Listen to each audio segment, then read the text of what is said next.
jy enige huisbaksomme kry, dan is daar 3 scenario's wat jy kan hê. Een is 'n konstante snelheid, of die voorwerp of die huisbak versnel opwaarts, of die huisbak versnel afwaarts. Nou as jy 'n konstante snelheid het, dan beteken dit jou resulterende krag is 0, soos jou versnelling is 0, soos F opwaarts en Fg is gelyk aan mekaar, en dan is hulle in ewewig. Soos dit is sommer daai eerste vraag se antwoord. Dan, as jy die voorwerp het, as die huisbak opwaarts versnel, die kragte wat op die huisbak uitgeoefen word, is mos nou sy Fg afwaarts, wat Mg is, en dan het jy 'n toegepaste krag opwaarts, maar in die toegepaste krag bestaan uit die resulterende krag plus 'n gedeelte wat hierdie Fg gaan uitkanseleer. Soos jou toegepaste krag hier is gelyk aan jou Fg, dis daai een wat hom daar uitkanseleer, plus jou resulterende krag.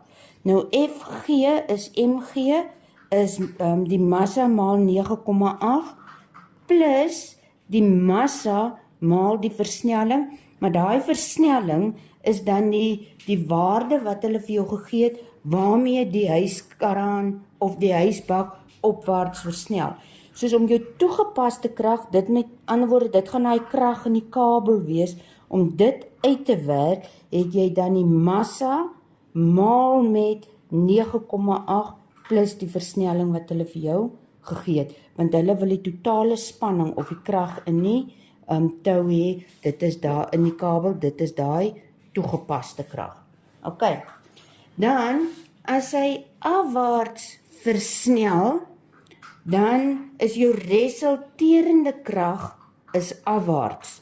Soos hier toe kom geteken, jy het nog steeds vir Fg wat af is, jou resulterende krag moet ook afwaarts wees, maar dan gaan jou toegepaste krag moet opwaarts wees. En sien jy, daar is jou resulterende krag en daar is jou hele Fg. Maar om die toegepaste krag moet mos die Fg plus die Ma wees. Maar toegepaste krag is in hierdie geval in die teenoorgestelde rigting.